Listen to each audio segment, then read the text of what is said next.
Municipality ఎన్నికల్లో Congress mania కొనసాగింది. 116 మున్సిపాలిటీల్లో ఏకంగా 92 మున్సిపాలిటీలను హస్తం పార్టీ చేజిక్కించుకుంది.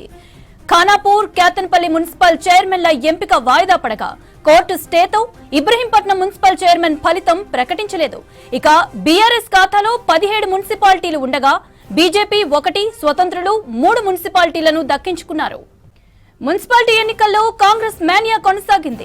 116 మున్సిపాలిటీల్లో ఏకంగా 92 మున్సిపాలిటీలను హస్తం పార్టీ చేజిక్కించుకుంది. ఖానాపూర్, కేతన్పల్లి మున్సిపల్ చైర్మన్ల ఎంపిక వాయిదా పడగా కోర్టు స్టేతో ఇబ్రహీంపట్నం మున్సిపల్ చైర్మన్ ఫలితం ప్రకటించలేదు. ఇక బీఆర్ఎస్ ఖాతాలో 17 మున్సిపాలిటీలు ఉండగా బీజేపీ 1, స్వతంత్రులు 3 మున్సిపాలిటీలను దక్కించుకున్నారు. ఇదే విషయంపై మరింత సమాచారం యాదగిరి అందిస్తారు. యాదగిరి, మున్సిపల్ చైర్మన్లు ఓవరాల్ గా కాంగ్రెస్ ఎన్ని గెలుచుకుంది, దీనికి సంబంధించిన అప్డేట్స్ ఏంటి? ఏదైతే మనకు ఈ మున్సిపల్ రాష్ట్ర వ్యాప్తంగా కూడా 116 మున్సిపాలిటీలు, తర్వాత 7 ఈ మున్సిపల్ కార్పొరేషన్లకు సంబంధించినటువంటి ఎన్నికలు జరిగాయి. సో ఈ ఎన్నికలు జరిగిన తర్వాత ఇందులో మేజర్గా ఈ మున్సిపాలిటీలకు సంబంధించి చూస్తే మనకు కాంగ్రెస్ హవా ఇందులో కొనసాగిందని చెప్పొచ్చు. అయితే ఇందులో మేజర్గా ఈ 2 ఏళ్ల కాలంలో కాంగ్రెస్ అధికారంలోకి వచ్చిన తర్వాత ఈ 2 ఏళ్ల కాలంలో ప్రజల కోసం అమలు చేస్తున్నటువంటి పథకాలు, తర్వాత రాష్ట్ర అభివృద్ధి, తర్వాత ఈ 2 ఏళ్ల కాలంలో అడ్మినిస్ట్రేషన్ అంటే ప్రజలకు ఏమవసరము, రాష్ట్రానికి ఏమవసరము, ఈ అంశాలలో ప్రభుత్వము ఆ పథకాలను అమలు చేస్తూ ఆ దిశగా రాష్ట్రాన్ని అభివృద్ధి దిశలా ముందుకెళ్తుంది. సో ప్రజలు కూడా అదే నమ్మారు.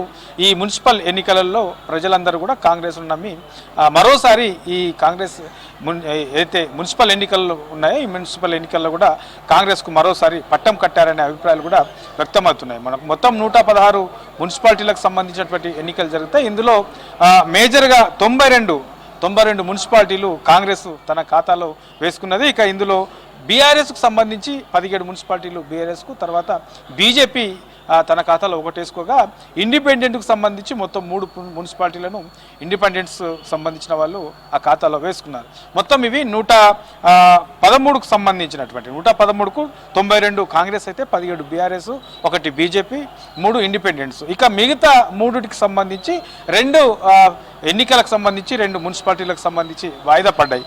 అందులో ఒకటి మనకు ఖానాపూర్, తర్వాత కేతన్పల్లికి సంబంధించి ఇవి 2 కూడా ఇవాళ ఎన్నిక కావాల్సి ఉన్నప్పటికీ వివిధ కారణాల వల్ల ఈ 2 మున్సిపాలిటీలకు సంబంధించినటువంటి ఎన్నికలు వాయిదా పడ్డాయి. ఇక మనకు ఇబ్రహీంపట్నంకు సంబంధించినటువంటి మున్సిపాలిటీ ఏదైతే ఉందో అక్కడ పార్టీకి సంబంధించినటువంటి ఎవరు అనేది క్లారిటీ ఉన్నప్పటికీ, సో అక్కడ ఎంపిక జరిగినప్పటికీ హైకోర్టు ఏదైతే సూచనలు ఉన్నాయో హైకోర్టు సూచనల ప్రకారం అది ప్రస్తుతానికి దాన్ని అక్కడ వాయిదా వేశారో. సో ఈ 3 పక్కన పెడితే మొత్తం 116కు సంబంధించిన దాంట్లో అత్యధికంగా 92 మున్సిపాలిటీలు కాంగ్రెస్ ఖాతాలోనే వేసుకున్నారు. సో ఇక రానున్న రోజుల్లో కూడా ఏ ఎన్నికలు నిర్వహించినప్పటికీ కాంగ్రెస్ హవా కొనసాగుతుందనే అభిప్రాయాలు అయితే పెద్ద ఎత్తున మంత్రుల మధ్యలో జరుగుతూ ఉన్నాయి. ఎమ్మెల్యేల దగ్గర కూడా ఈ చర్చ పెద్ద ఎత్తున జరుగుతూ ఉన్నది. ప్రజలు అంటే ఈ 2 ఏళ్ల కాలంలో ప్రజలకు అమలు చేస్తున్నటువంటి పథకాలే మేజర్గా ప్రజలు కాంగ్రెస్కు పట్టం కట్టడానికి